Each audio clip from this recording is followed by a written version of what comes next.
فيزة اسبانيا. حتى اقولها لكم بالعربي كده، بياخد اسبانيا بس. يعني ممكن انت عارف تشنجل دي ممكن تاخد اسبانيا او فرنسا تروح اي دوله في اوروبا، لا هو بياخد اسبانيا بس، تبقى مقفوله على اسبانيا بس. وكان قيل ان هو راح كمان عشان ياخد بتاعت فرنسا لو اتعملت عشان يروح دوله تولوز.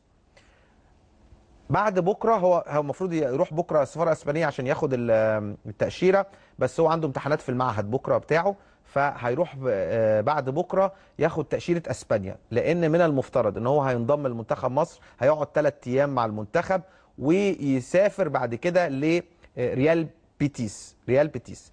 تامر النحاس هو وكيل احمد الشناوي. تامر النحاس ليس لديه رغبه ان احمد الشناوي يروح نادي الزمالك، هو بيقول له احسن ان انت تسافر وتحترف، وبيقول له ان برضو انت لو رحت الزمالك في مشكله في وجود عبد الواحد السيد. احمد الشناوي هو شخصيا بيامل انه يحترف، يعني عايز يحترف وعايز يجي له ريال بيتيس، وانا بامل وكل الشعب المصري بيامل ان احمد شناوي يكون لاعب في الدوري الاسباني ويلعب في نادي في قيمه ريال بيتيس، تكون بدايه طيبه ليه.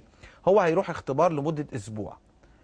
انا متاكد ان احمد الشناوي لو راح اختبار لمده اسبوع بما لديه من امكانيات جسمانيه وايضا امكانيات فنيه، ويلعب بيلعب لمنتخب مصر والمنتخب الاولمبي ومنتخب الشباب، وليه دوره اولمبيه تاني غير الدوره دي، وهيلعب دوره اولمبيه، من الممكن جدا ان ينتقل لريال بيتيس. ولكن في حاله عدم انتقال احمد الشناوي طبعا الاحتراف الخارجي والدوري الاسباني وبقائه في مصر، هيمضي لنادي الزمالك، وهيكون شرطه في العقد اللي هو هيكون عقد إعارة لمدة عام فقط، إنه في حالة تلقيه أي طبعا احتراف خارجي من الممكن أن ينتقل في الانتقالات الشتوية اللي هي في يناير.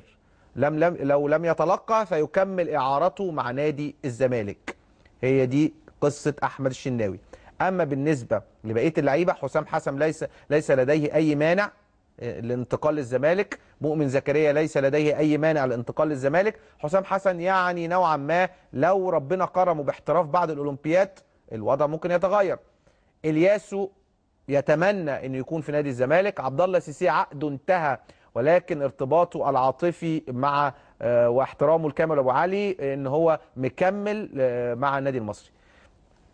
خلال 10 ايام كامل ابو علي هيمضي مع اللعيبه اللي هتنتهي عقودها بعد سنه او سنتين. ليه؟ عشان يحافظ على كيان الفريق. واتفق مع حسن شحاته على انتقال هؤلاء اللاعبين اللي انا قلت لكم عليها. حسن شحاته بقى عنده مشكله. المشكله في ايه؟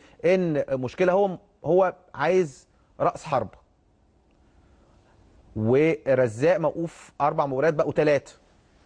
عنده رزاق وعنده اليكسيس موندوم، وكريم الحسن مفيش مشكله لان كريم الحسن كده كده ماشي. فهو عايز راس حرب، فعايز عبد الله سيسي. هو الياسو مميز جدا، بس الياسو هيبقى 4، هل هيمشي رزاق؟ طيب في كلام ان المعتصم سالم معروض عليه وهو دربه في منتخب مصر، ففي كلام طب ما ياخد معتصم وياخد عبد الله سيسي على اساس المعتصم هيقوم بنفس الدور ولاعب دولي، في الوقت اللي البعض لا معتصم سنه كبير، ومعتصم كان قبل كده رفض نادي الزمالك، فبالتالي لا نجيب الياسو. في ناس بتقول له الياسو افضل من عبد الله سيسي، يعني الزمالك محتاج في حته السيرد باك الياسو مميز، بيعرف يجيب اجوان بدماغه، في حته الدفاع مميز. الحته دي نادي الزمالك محتاجها، لان مفيش غير فتح الله وصلاح سليمان وهاني سعيد. وهاني سعيد مش لاعب اساسا، لاعب اساسا هو خط وسط. فهنا بقى القصه هي اختيار حسن شحاته. لكن من حيث الموافقه على اعاره ال5 لاعبين من قبل النادي المصري، في موافقه. بكره ياسر عضو مجلس اداره، ياسر يحيى على ما اتذكر عضو مجلس اداره النادي المصري، مسافر بكره لزيورخ ومعاه كافه المستندات، واستعانوا بخبير لوائح وما رضوش يقولوا اسمه، ما اعرفش ليه. خبير لوائح خاف يقول لي اسمه يعني يعني لا ينقلب عليه مثلا جماهير النادي الاهلي او حاجه، وممكن يكون تخوفه ليه منطق يعني. وخبير لوائح، وراحوا بكل الاوراق الرسميه عشان يطالبوا المحكمه الرياضيه بطبعا ان هم يقللوا العقوبات. هنشوف ايه اللي هيحصل الفتره اللي جايه.